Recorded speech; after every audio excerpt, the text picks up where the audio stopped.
Indonesia merupakan negara rawan bencana. Dengan berbagai upaya, kebakaran hutan dan lahan bisa ditekan seminim mungkin dan tahun 2021 Indonesia telah berhasil merestorasi lahan gambut seluas 3,4 juta hektar. Menjaga dan merevitalisasi hutan mangrove yang luasnya lebih dari 20% total area mangrove dunia sekitar 3,3 juta hektar. Dan Indonesia juga berhasil menurunkan kebakaran hutan dari 2,6 juta hektar hanya menjadi 358.000 hektar di tahun 2021. Daya tahan dan kesiapsiagaan terhadap bencana sangat menentukan angka kerugian yang harus ditanggung akibat bencana. Semakin tidak siap, semakin besar kerugiannya. Apalagi saat ini dunia sedang menghadapi climate change. Pengurangan risiko bencana adalah investasi efektif untuk mencegah kerugian di masa depan. Karena itu kami menegaskan, kali ini pemerintah Indonesia menawarkan kepada dunia. Jokowi sebut bencana alam sebagai investasi efektif.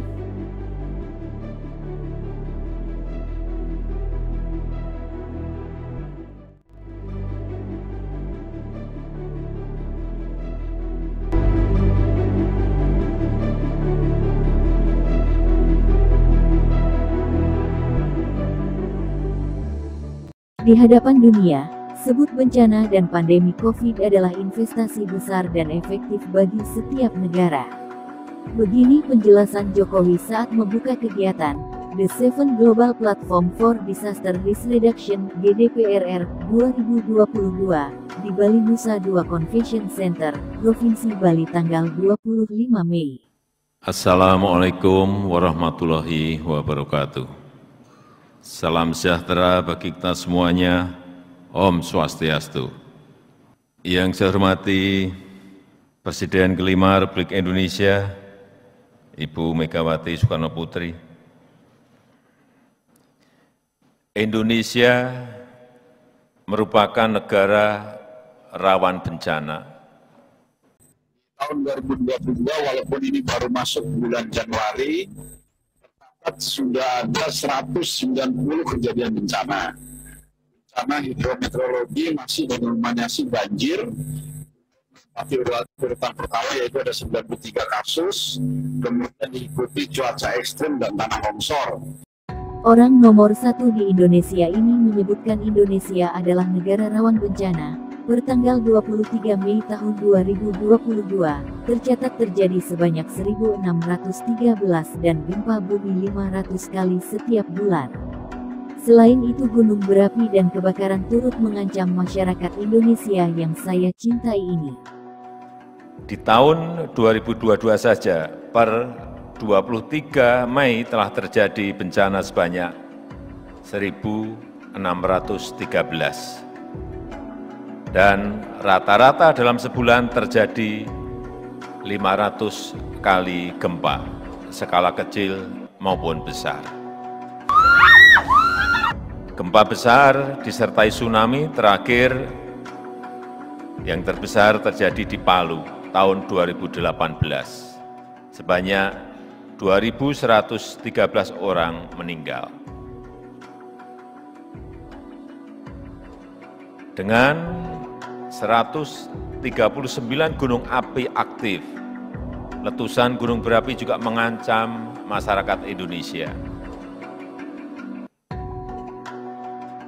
Sepanjang 2015 hingga 2021 tercatat 121 letusan gunung berapi di Indonesia. Kebakaran hutan dan lahan juga merupakan ancaman. Kebakaran hutan dan lahan di tahun 1997-1998 merupakan yang terbesar yang pernah dialami Indonesia. Menghanguskan lebih dari 10 juta lahan, 10 juta hektar lahan yang tersebar di Indonesia.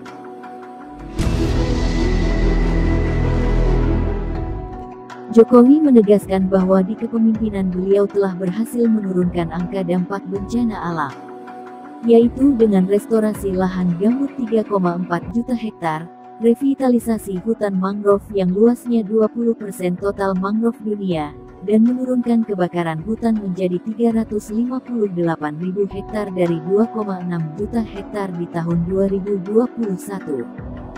Dengan berbagai upaya, kebakaran hutan dan lahan bisa ditekan seminim mungkin dan tahun 2021 Indonesia telah berhasil merestorasi lahan gambut seluas 3,4 juta hektar. Menjaga dan merevitalisasi hutan mangrove yang luasnya lebih dari 20% total area mangrove dunia sekitar 3,3 juta hektar. Dan Indonesia juga berhasil menurunkan kebakaran hutan dari 2,6 juta hektar hanya menjadi 358.000 hektar di tahun 2021.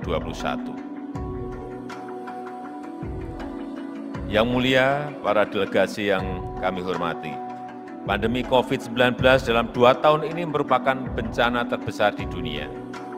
Menginfeksi 527 juta orang, merenggut korban 6,3 juta orang, di mana 7,5 juta anak kehilangan orang tua. Pemerintah Indonesia menerapkan kebijakan dinamis sesuai situasi terkini, menjalankan kebijakan gas dan rem untuk menjaga keseimbangan sisi kesehatan dan ekonomi, dan terbukti telah memberikan dampak yang baik.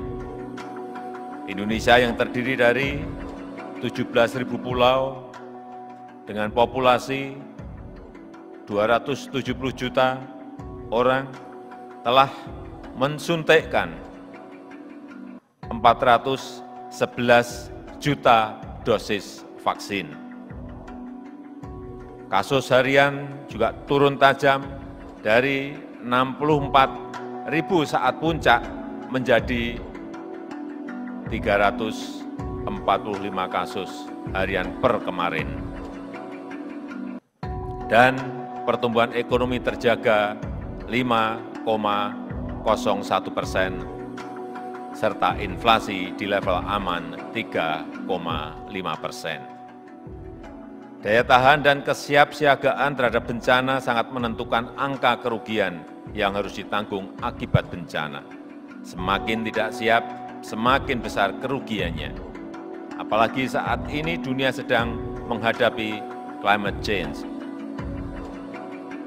Yang mulia para delegasi yang kami hormati, dengan tantangan kebencanaan yang berat dan bisa terjadi setiap saat, masyarakat dan pemerintah Indonesia harus siaga dan sigap menghadapi bencana, membangun sistem peringatan dini multi bencana, serta perwujudan masyarakat yang sadar dan tangguh akan bencana.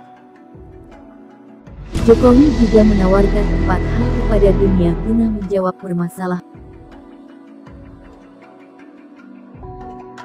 Oleh karena itu, dalam Global Platform for Disaster Risk Reduction, kali ini pemerintah Indonesia menawarkan kepada dunia konsep resiliensi berkelanjutan sebagai solusi untuk menjawab tantangan risiko sistemik menghadapi semua bentuk bencana, termasuk menghadapi pandemi, dan sekaligus mendukung implementasi pembangunan berkelanjutan. Pertama, kita harus memperkuat budaya dan kelembagaan siaga bencana yang antisipatif, responsif, dan adaptif menghadapi bencana. Pendidikan aman bencana, serta kelembagaan pemerintahan dan sosial yang sinergis dan tanggap terhadap bencana harus menjadi prioritas kita bersama. Yang kedua, setiap negara harus berinvestasi dalam sains, teknologi, dan inovasi, termasuk dalam menjamin akses pendanaan dan transfer teknologi.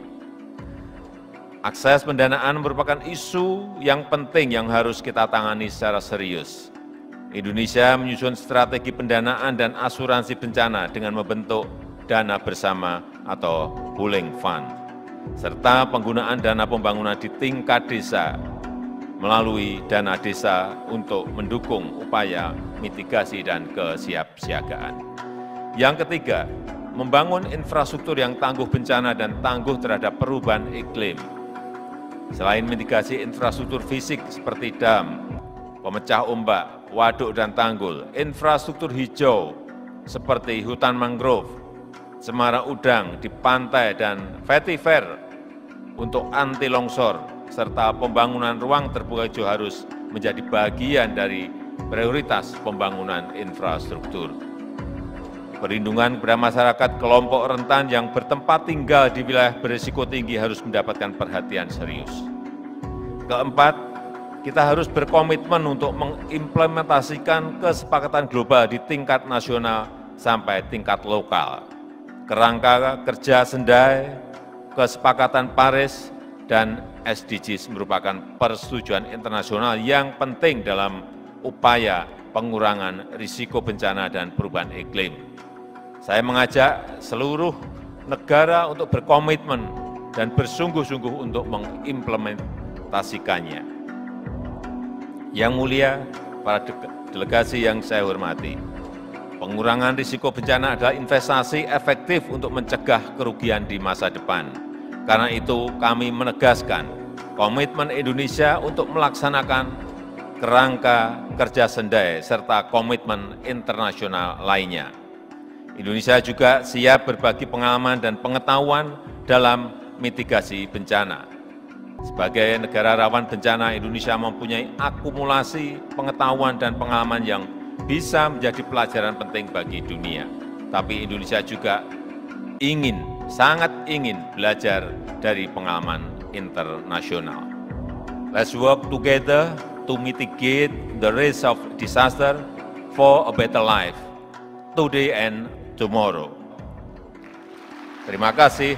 Assalamualaikum warahmatullahi wabarakatuh.